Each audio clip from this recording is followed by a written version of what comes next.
But we don't have to start right away when I record because we can edit. But do you have any questions for me before we get started? Um, so my understanding is that we're going to be talking today about my journey as an entrepreneur, Or as a well, it could be as as a an human entrepreneur. being who happens to be an entrepreneur. Yes, like your work. So for example, if right now what you're focusing on is helping women use their voice, then it Mhm. would be then we could hone in on like what is your journey and like what does that look like for you? However much you want to share. Well, I'm sorry, I didn't understand what you're saying. My Yeah, like how journey. did you come to this place where you're helping women use their voice? Is it through your Oh, work? I have tons of stories. I have lots of stuff to share. Not a Awesome. problem. So, Perfect. and now your audience is who? A Mostly women? majority women, between the ages of 30 and 50 are the majority. Um, that's like when I look at my statistics, that's like 75%. And then if Okay. so it How is long have you most been doing this? since October's when I launched my podcast, beginning of October. Yeah. Uh, Good for you. Every Thanks. week you're doing it? Yeah. Yeah. It's a project, but it's fun. At some Yeah. point, I wanna do one also. I just know myself. I know that I get caught up with many different things, and then I take on too much, and I'm like, "No, it's not time yet." So, Yep. I get it. When it's time. probably probably in the fall. That's what I'm thinking. But meantime, I'm just loving doing all these guest appearances. I love being a guest. That's great. Well, let's get started. Is that okay? Of course. Awesome. Okay. Well, welcome, Joan. It's so good to have you here. And I'm so interested in hearing all that you have to share and your insight and your wisdom and just everything you bring in your presence. So I always begin each interview with the same question, and that is about both what is it that you do and what is this is a huge question, but what is the journey that led you here? What is it that either personally, professionally, why this work? So, whatever you want to share. Sure. So first of all, I wanna say thank you so much for having me. It's a pleasure seeing you again, and I'm looking forward to our conversation. Me too. So, I am many things. I see myself as I see my work as a very holistic, um, from a holistic perspective. So, from the perspective of what I do, I am a communication specialist and I specialize in helping people to find their voice, mostly in personal relationships. It does apply quite well in professional relationships, but it's more about how to improve the quality of your communication and as a consequence of that, improve the quality of your relationships, which means improving your happiness and improving what your experience is with those you are closest to. And then also some that you know, but you're not as close with. So I'm a communication specialist, I'm a motivational speaker, and I'm a women's empowerment coach. And I have many, many different touch points in my life that have brought me to this point. Let me start off when I was 7. Okay. Okay. So when I was 7, I was very attuned, even at that time, to what was going on with my friends, with the young girls around me. And when I saw someone struggling, I was the one who came over and said, "What's going on? Can we talk? Or are you okay?" And so at that point, even early on, I knew that I had an interest in being there to stand up for people who are having a hard time and also to listen to and to support and to encourage people who are having a hard time. I come from a family with some very interesting related kinds of stuff. My dad was an English professor, an English literature professor. He was amazing. And one of the things that he did, which was something that I think about it and it really chokes me up in such a positive way, is that he was someone who taught me how to love the sound of the spoken word, Mm. how to love the sound of a person's voice. And so when I was young, he would read to me. He would read Alice in Wonderland, and he would read other things. He would take my mom out when we were away in the country. He would take her out on a boat, and he would read to her while they were drinking wine and had grapes and cheese, and it was such a beautiful thing, you know? And so one of the things that I learned from that is that you can use your voice to really positively affect the way someone feels. Mm. That it's not just about what you say, and it's not just about how you say it or when or if you say it, which is all part of the process of figuring out how to use your voice, but also the way in which you use it, how it can positively affect someone. And and that's always been something very important to me. And so in my life journey, I was naturally drawn into being a therapist, which I am, which is something we share. Mhm. And in the process of doing that, I found tremendous joy in and fascination in being a witness to another person's awakening to the truth of who they really are, sh- being there to watch them and help them shed their fear, doubt, and false belief, and help them to get unstuck. Because often people, as I'm sure you know, in the work you do as well, find themselves in places where they're just stuck, they feel trapped, then they get depressed. Mhm. And if they're not working with someone like you or someone like me who's able to see the big picture, someone might say, "Oh, you're depressed, you should go get medication." The truth is that so many of the people I work with who have anxiety and depression in my private practice are experiencing it because there's been some breach, there's been some disconnect in a relationship that's never been healed. And it's weighing on their heart, or there's something going on currently in their life and they don't know how to talk about it. They don't know what to do. And so, one of the things that I do in my work with everything that I do in my therapy work, my coach, my work as a therapist, a communication specialist, and also an empowerment coach is I help people to literally figure out what's getting in their way of finding what they want to say and helping them to skillfully navigate that process so that they can figure out what the next step is. Because when you know what the next step is and you have someone there to guide you and help and encourage you to move forward and you do it, your confidence afterward soars. I've had people that have been shy and said to me, I'm not going to speak in a group. I don't do that. When they found themselves feeling in a situation, and I'm referring now to some of my group coaching programs, which I can mention in a minute, people were shocked at the way that they were able to respond because they felt safe, they felt seen, and they felt supported.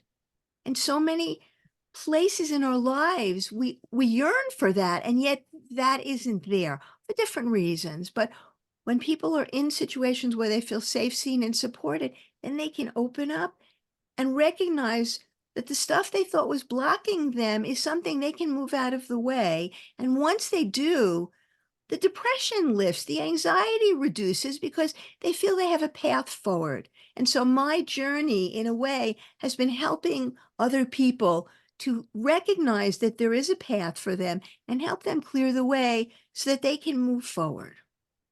Mm. That's beautiful. Mhm. And I'm wondering, Joan, as you talk and you talk about, so here's what I think I'm hearing. The Your dad's impact of really, it sounds like nourishing that understanding and appreciation for the words and the tone of our voice. Is that right so far? Yeah. Absolutely. And as much what not to say as what to say. Mm. Now the truth is I loved my dad and I always will. There were times when he didn't necessarily know how to do that, but he opened the door for me to then take it the next step and recognize how sometimes when you're talking to someone you might have a thought in your head about what you want to say, and that may not be the right thing to say.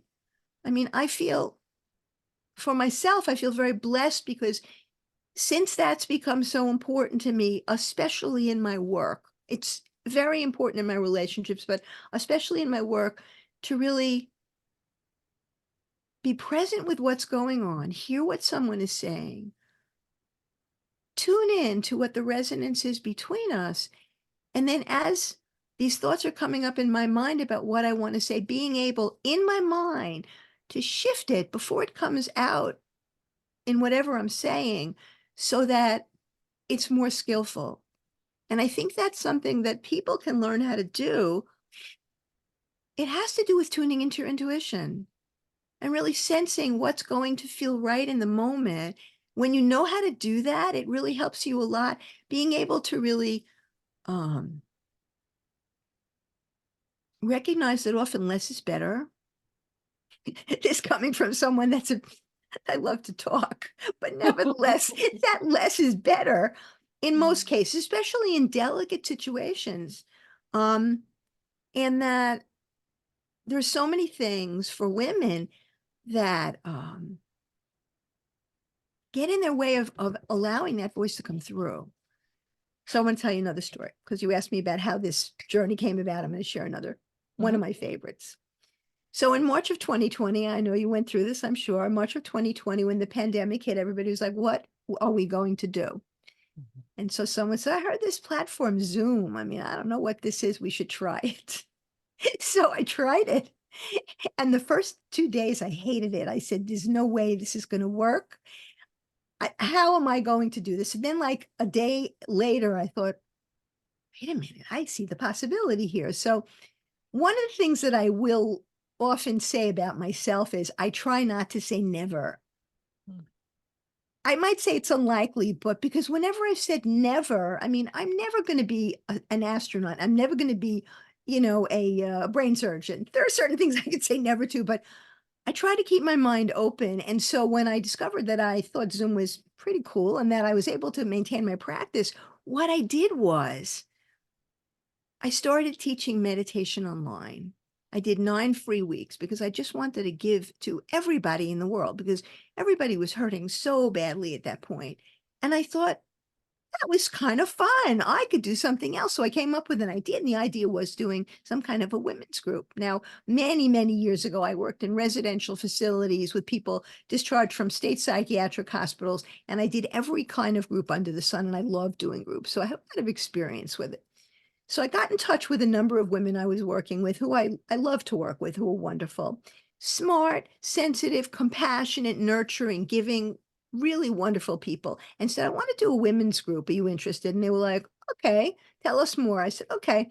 So I went back to the drawing board and I thought, what am I going to do? And I said, okay, empowering ourselves. That sounds like a good topic. So what we're going to do is we're going to do a program called Empowering Ourselves. It's going to be 6 weeks, and this is what it costs. And people said, okay. And that was for those entrepreneurs listening. That was my first seed launch. Mm. I had no idea what a seed launch was. For those of you that are listening that don't know what a seed launch is, it basically means that you're inviting people who you currently know already, who are on your list to join you. And that's exactly what happened. And so in July of 2020, the Women's Empowerment Incubator was born. And since then, that has been my umbrella for many things. Mm. Um, so I think I hope that answered the question Yes, how I that's got great. where I'm going. Yes. And I'm curious, Joan, as a follow-up, as you've been doing this work, both in private practice and then the pandemic hits and you start this women's group, and from this, so many other things are born.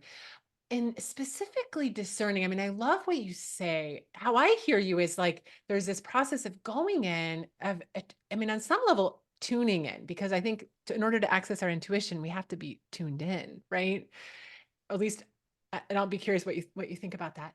And then also discerning how to say what it is that's the truth that's coming up. And so I'm curious, what is your process of helping women or people discern that or tune into that truth or discern what to say? Kind of, can you speak a little bit to that process or what you notice working? Sure.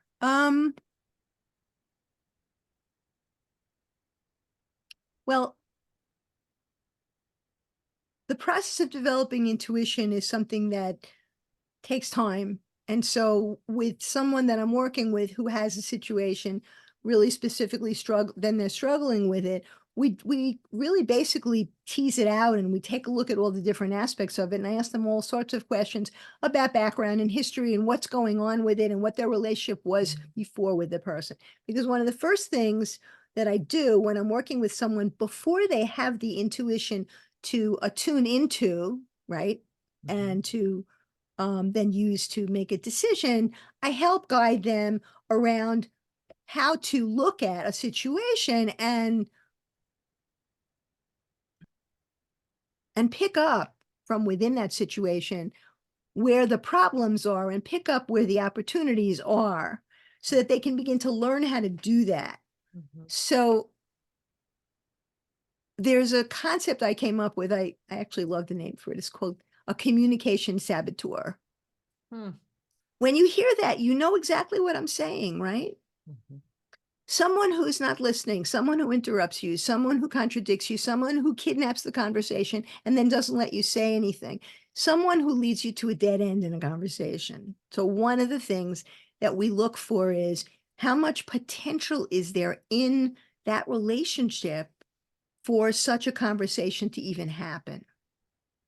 Because so many people, so many women, wonderful women, smart, wonderful women, knock their head against the wall trying to get through to somebody that's just not listening and just isn't someone who's going to engage in some kind of meaningful dialogue at all.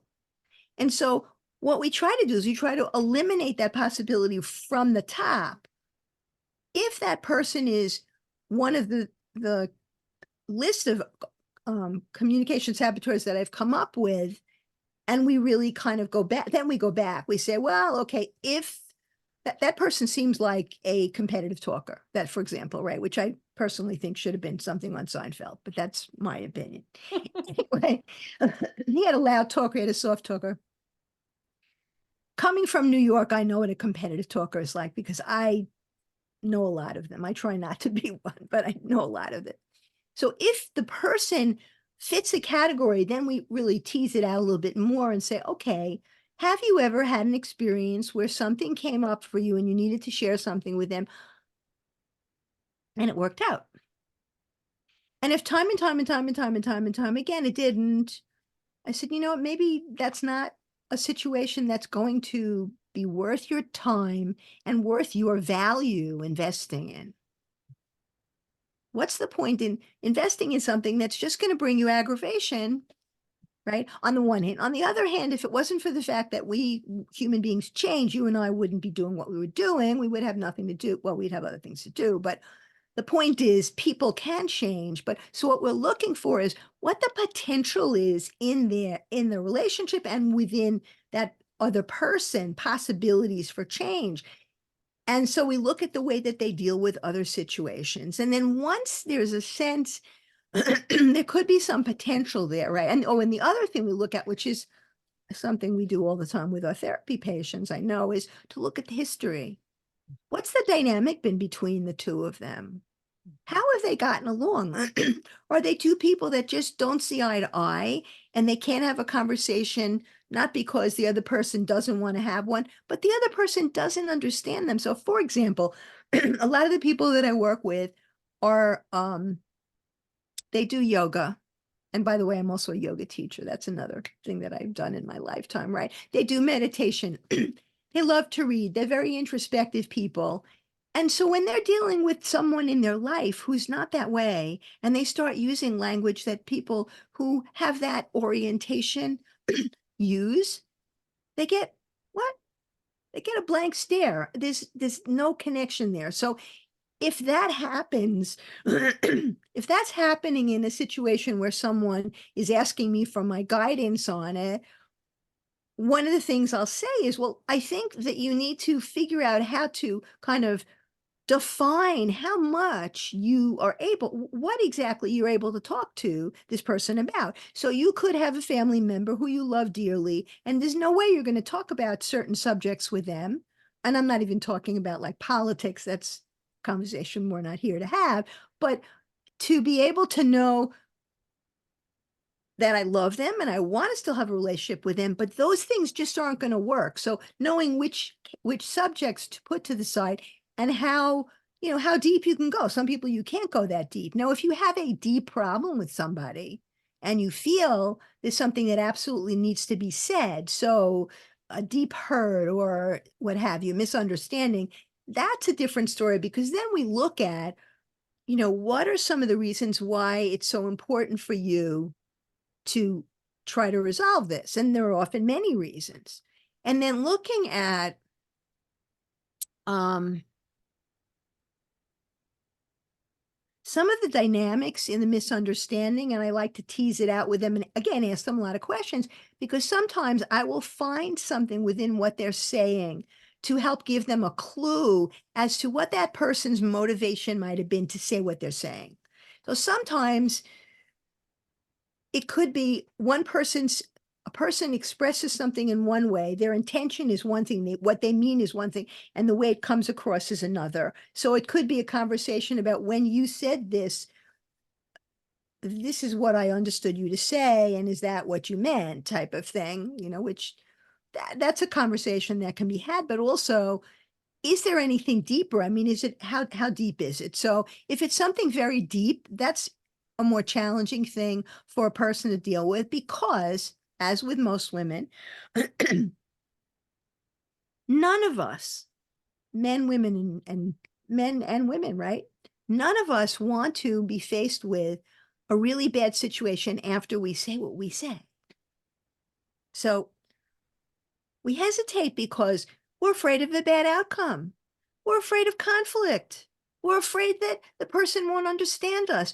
We're afraid that things will get worse. We'll say it and it'll get worse. They'll become angry and we're afraid that we might jeopardize the relationship. We might lose the relationship. And here's the other one that's very common. We don't want to hurt anyone's feelings.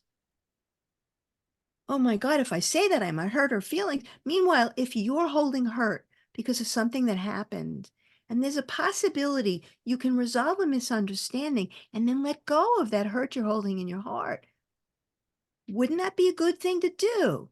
Now, a lot of people will say to me, yeah, sure, that's a very good thing to do. There's only one problem. I don't know how to do it. And so I've remained stuck where I am because I feel like there's nowhere to go. And so one of the things that I offer people in my one-on-one work and my group coaching program is I teach them that there is a way forward and that they can get past what's going on and that they can find the courage to speak up, which is the name of my masterclass next week and also the name of my group coaching program that's coming soon after. And the reason is it's not about you're not being it's not about you or any other woman not being capable of figuring out what's bothering them. Sometimes that's something they need help with, or necessarily what they might want to say. Sometimes it's about crafting the message, and I specialize in that also. This is what's going on. And people will say to me, well, how do I say that? So I actually literally write it out with them, and then we change it and we shape it and we make it into their own voice, and then they try it. And so they get coached. It's kind of I am a fan of the Olympics, right? So it's kind of like a coach on the Olympics. You train with someone, you learn how to do things with them, you discover how to tweak things to make it better, you add certain skills, and then you try it and you practice it and you try it. And the more you try it, the more you do that, that routine on the balance beam, like Simone Biles, the better you get at it. I'm not putting up anybody on an actual balance beam, but it feels that way when you're stepping into an unknown situation trying to say something. Mhm. And so it sounds like part of this is just also discerning what level, like how, what are the possible what are the possible outcomes here? As in, do I feel that this person can listen? Do I feel that there's space for me to be heard? And then how to tweak and navigate that message. Is that true? Absolutely. Yeah. And it also depends on what,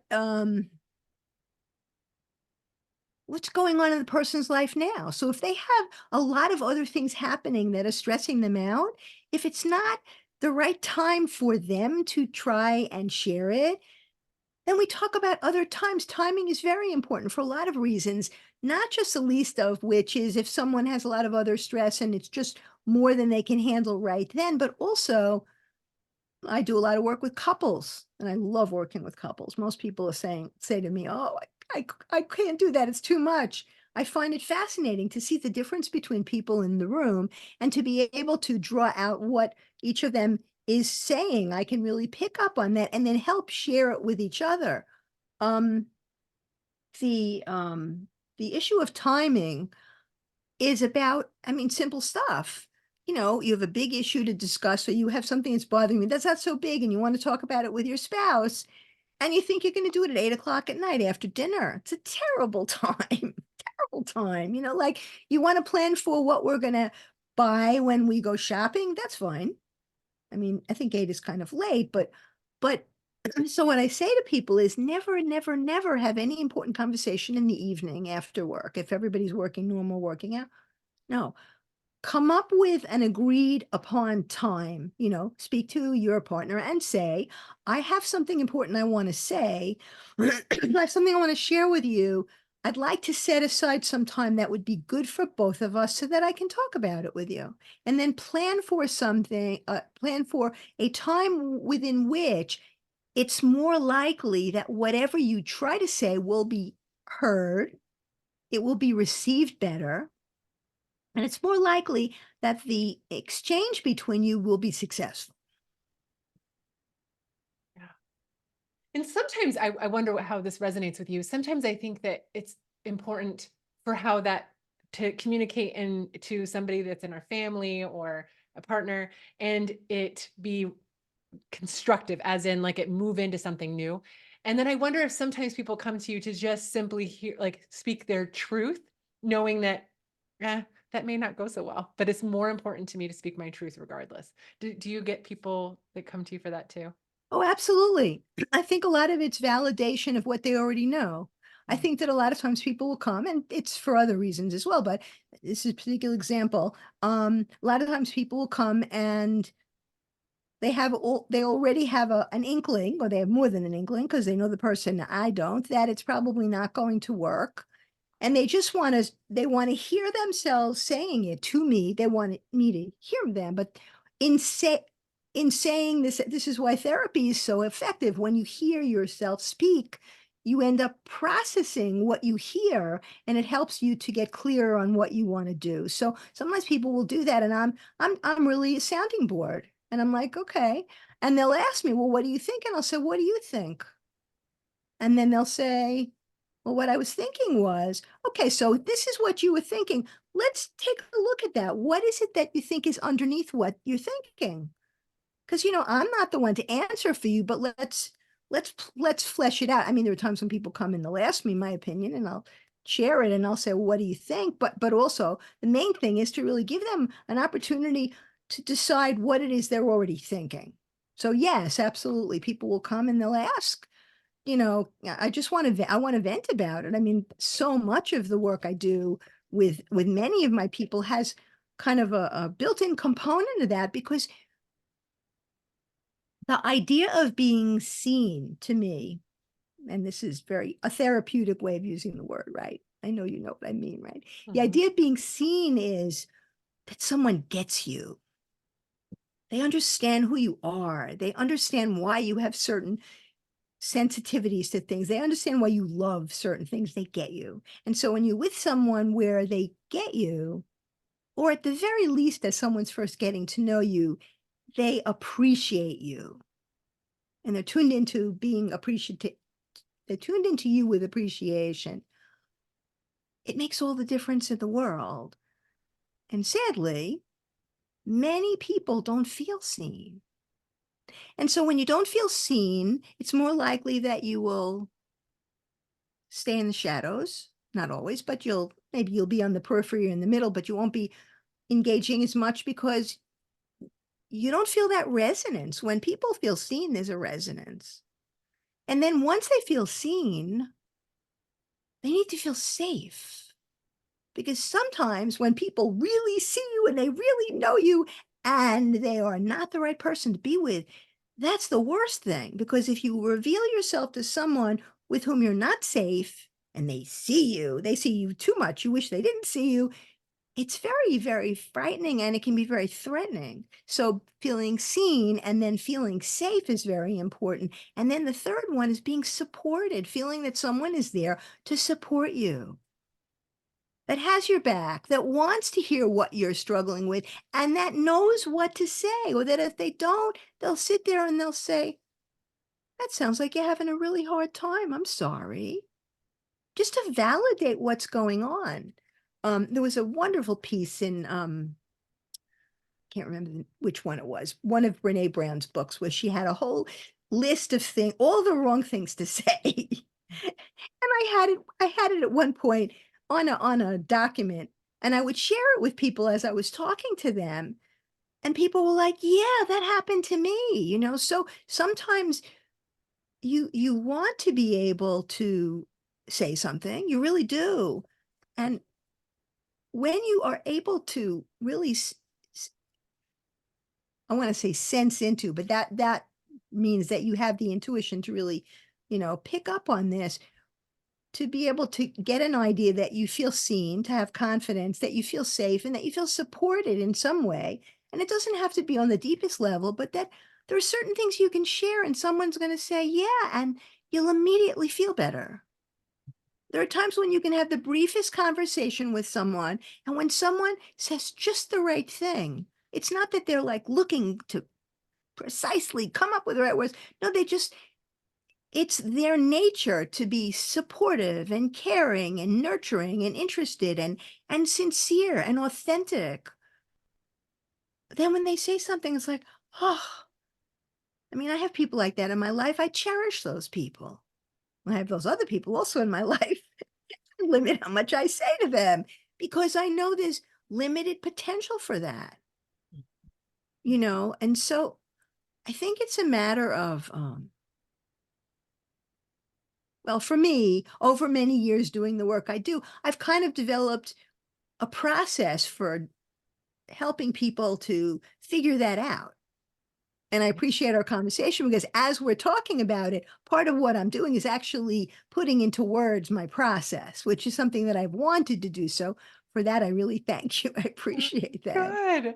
Well, to segue from that, I'm wondering, can you talk a little bit about this upcoming opportunity or offering that you have? Absolutely. Thank you for asking. Uh-huh. So next Tuesday, March 5th at noon Eastern Standard Time, and next Wednesday, March 6th at 7 p.m. Eastern Standard Time, I'm going to be presenting a free master class, and it's called Turn Your Hesitation into Determination and Find the Courage to Speak Up. It's a very comprehensive introduction to how you can gain understanding for what you could potentially do to clear things out so that you can learn how to speak up. I'm going to be speaking with, and this is a program for women, I'm going to be speaking with women and helping them to recognize the common expectations that weigh women down, help them to explore the key reasons why women often choose to be silent instead of expressing themselves, and leave with 5 practical strategies that will help them start to speak confidently in their relationships. It's been part of what I've done over my 30 years in practice. It's been part of what I've been doing in the work as a women's empowerment coach. And it's an introduction to my group coaching program. My group coaching program is got a similar name. It's called Find the Courage to Speak Up. a heroine's journey to release fear, embrace abundance, and find your authentic voice. And that program will be starting on the 20th of May. It's an 8-week group coaching program. Every week is 90 minutes. Every session per week is 90 minutes. Most other programs out there provide 60. I always do 90 because I want people to have plenty of time to be ready and feel comfortable and feel safe sharing. People will enter the conversation at different times. And so that's what I found has been most helpful. The teaching that I do and everything I do is live. At some point, I will probably be on a course platform. I haven't gotten there yet because I just love having conversations with people. I send out interesting questions for people to journal about before the session, and then they bring it to the session, and the conversations are deep, rich, and meaningful, mainly because people have had an opportunity to think about different aspects of the subject and then come with some interesting thing they've come up with that then makes the conversation more rich, more meaningful, and more engaging.